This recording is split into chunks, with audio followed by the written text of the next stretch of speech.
Yung last sahod ko, bossing, talagang sinacrifice ko na para umuwi ako ng probinsya. Dalin ko na lang na yung hindi na pera, item na lang. Kasi marami tayong viewers na maraming comments ako nakikita na natakot daw sila mag-start, wala daw silang idea. Mga ilang times mo na bumalik dito? Sa walk-in, siguro pang 5 ko na to. Yeah, what up? Good day. So, isang maulan na araw. At welcome sa Customers Spotlight Episode 2. So, pasensya na, medyo napatagal yung natin, pag-upload netong series na to dahil medyo na busy at ilan lang yung customer na willing magpa-interview. So, ito, meron na naman tayong customers na pinagbigyan tayo. Tol, pakilala ka muna, Tol. Ako nga pala si David Castillo. Tawagin nyo na lang DAP. Galing pang Quezon Province. Kahit maulan, grind tayo. Alam nyo yan. Yes, sir. Yeah. Real hustler. Narinig nyo naman galing pang Quezon si Utol. Yeah. At kwento ko lang sa inyo nung wala pa kami dito. Nasa parang middle pa lang kami. Lagi na sila bumibili sa amin. Tsaka, bang ilang times mo na bumalik dito? Sa walk-in, siguro pang 5 ko na to. Tas nung mga nakaraan, Marami na order rin, na lang ako ng order. Sobrang Marami na rin dami na. talaga no?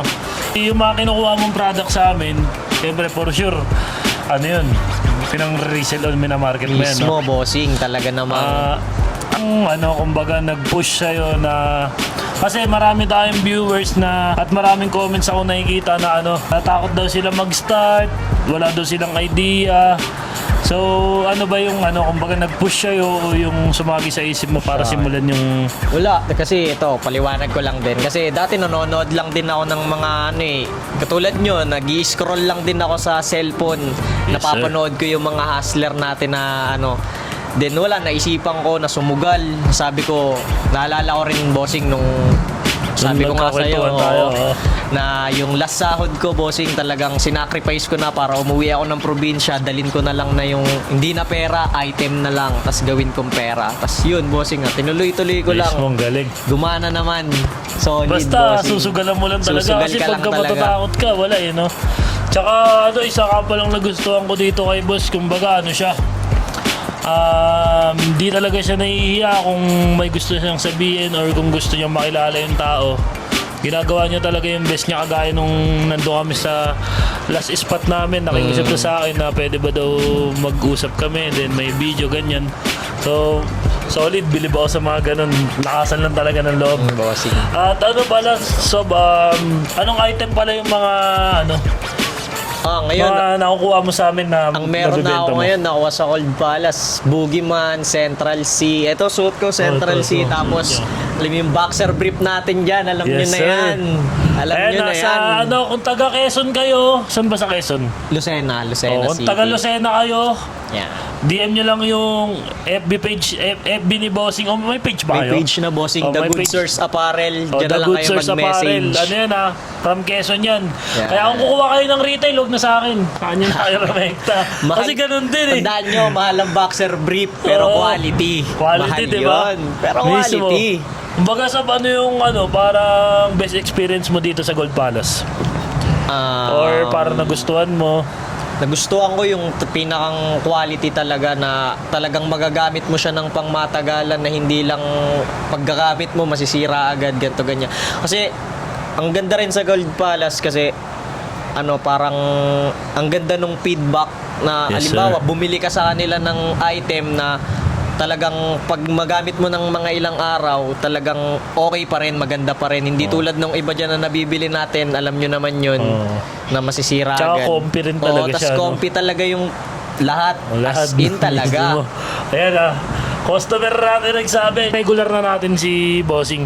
So from Quezon siya at baka meron kang mapayo sa bukod sa nakapag-starting ka naman na may napapagulong ka na, baka may mapayo ka sa mga young hustler o sa mga gusto Sa mga gusto magsimula, huwag kayong matakot sumugal. Dahil kapag Ganun nandyan din na kayo, ginawa mo, no? oo, ganun lang din ginawa ko, hindi ako natakot, sinugalan Yes, ko sir. lang. Dahil pag nandyan ka na, tuloy mo na yan. Dahil pag tumigil ka, talo ka. Yun Yes, lang. sir. Pag tumigil ka, talo ka. Kaya Mismo, kailangan mo lang. mismo. Kumbaga, Kasi nasa wala namang progress ka katapusan kasi kapag yan ka tumal. Yan, Nasa proseso literal ka yan, lang. proseso yan. Yung Tsaka tumal, wala yan. Magkano pala nabibenta yung boxer natin para may idea lang sila? Nabibenta ko yung boxer. Sa amin kasi nasa 250 na yung retail namin eh. Siyempre ganun din. Yes sir. Siyempre ganun din. Pero ito lang masasabi ko, sa pagmamarket naman, wala yan sa lowest price in the market. Di yun porket mababa yung binibenta mo, doon nabibili lahat. Minsan kasi parang talaga, 50% yung product, 50% yung seller. Kung sino yung nagbebenta. Minsan kasi bumibili talaga yung mga buyer kung sino yung nagbebenta. Ganun kasi talaga eh. Oo. Kaya kung may value kang nabibigay, mas pipiliin ka talaga ng tao.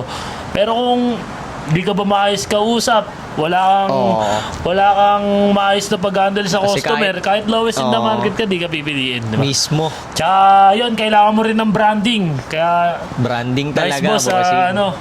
nakagawa na kayo ng Thank brand you. The Good Sirs. The Good Sirs Yan. Apparel. Yan ang Papalo na lang din ako pinaka-importante. niyan, guys. So, ang branding kasi is pagkakakilanlan. Kung wala kang branding, di ka makikilala ng mga tao. Yeah. So maraming salamat at hanggang dito na lang yung interview natin para kay boss. Malakas pa yung ulan, di pa Salamat sila kay boss, makawi. Salamat sa Thank you, napagbigyan mo boss. kami ha. Thank you.